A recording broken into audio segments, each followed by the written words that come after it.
ನಮ್ಮ ಅಂಕಿತದಲ್ಲಿರಲಿ ಮನವು, ನಾವು ಉಣ್ಣುವ ಆಹಾರವಿರಲಿ ಆರೋಗ್ಯಕರವು, ಆರೋಗ್ಯಕರವು.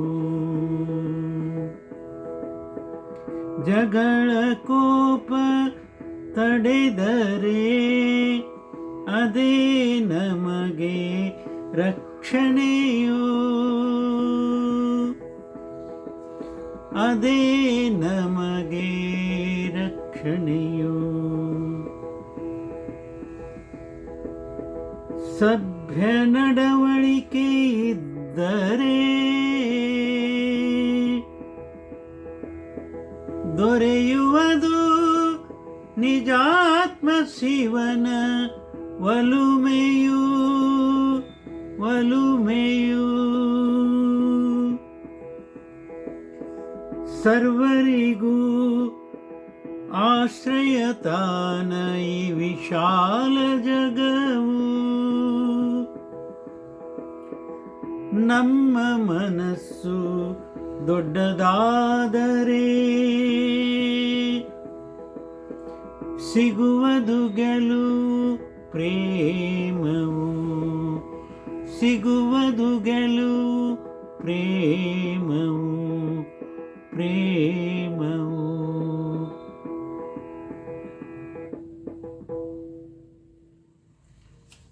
ನಮ್ಮ ಮನಸ್ಸು ಸದಾ ಚಂಚಲ, ಎಲ್ಲ ಕಡೆ ನಮ್ಮನ್ನು ಸೆಳೀತಾ ಇರ್ತದೆ, ನಾವು ಅದರಿಂದ ಹೋಗ್ತಾ ಇರ್ತೇವೆ. ಆದರೆ ಒಮ್ಮೊಮ್ಮೆ ದಾರಿ ತಪ್ಪಿಸಿಬಿಡ್ತದೆ ಮನಸ್ಸು.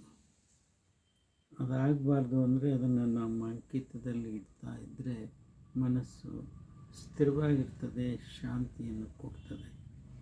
ಹಾಗೆ ನಾವು ಊಟ ಮಾಡುವಂಥ ಆಹಾರ ರುಚಿಕರನೂ ಇರಬೇಕು, ಅಷ್ಟೇ ಆರೋಗ್ಯಕರವಾದಂಥ ಆಹಾರ ಇದ್ದರೆ ಅದು ಕೂಡ ನಮ್ಮ ಆರೋಗ್ಯವನ್ನು ಬಹಳ ಚೆನ್ನಾಗಿರ್ತದೆ ಹಾಗೂ ಶಕ್ತಿಯನ್ನು ಕೊಡ್ತದೆ. ಇನ್ನು ಮನೆಯ ಮೇಲೆ ಯಾವಾಗಲಾದರೂ ಕೋಪ ಜಗಳ ಬಂದರೆ ಅದನ್ನು ತಡೆಯೋದು ಉತ್ತಮ. ಅದನ್ನು ತಡೆದಿದ್ದಾದರೆ ನಮಗೆ ಅದೇ ರಕ್ಷಣೆಯನ್ನು ಮಾಡ್ತದೆ. ಅದಕ್ಕಾಗಿ ನಮ್ಮ ನಡವಳಿಕೆ ಸಭ್ಯವಾಗಿರಬೇಕು. ಸಭ್ಯವಾಗಿದ್ದರೆ ನಿಜಾತ್ಮ ಶಿವನ ಒಲುಮೆ ನಮಗೆ ಖಂಡಿತ ಸಿಗ್ತದೆ. ಈ ಜಗತ್ತು ವಿಶಾಲವಾಗಿದೆ, ಅಷ್ಟೇ ಅದರ ಮನಸ್ಸು ವಿಶಾಲತೆ, ಎಲ್ಲರಿಗೂ ಸಮಾನವಾಗಿ ಆಶ್ರಯವನ್ನು ಕೊಡ್ತದೆ. ಹಾಗೆ ನಮ್ಮ ಮನಸ್ಸು ಕೂಡ ವಿಶಾಲ ಆಗ್ತಾ ಇದ್ದರೆ, ದೊಡ್ಡದಾದರೆ ಆಗ ನಮಗೆ ಗೆಲುವು ಅನ್ನುವಂಥದ್ದು ಸಿಗ್ತದೆ. ಎಲ್ಲರ ಪ್ರೇಮ ಸಂಪಾದನೆ ನಮ್ಗೆ ದೊರೀತದೆ ಅಂತ ಹೇಳ್ತಾ ಎರಡು ಮಾತು ವಿರಾಮ ಕೊಡ್ತಾ ಇದ್ದೀನಿ. ಇದೊಂದು ಸುರಚಿತ ವಚನ, ಹಾಡಿದವರು ರವೀಂದ್ರ ಜಕಾತಿ.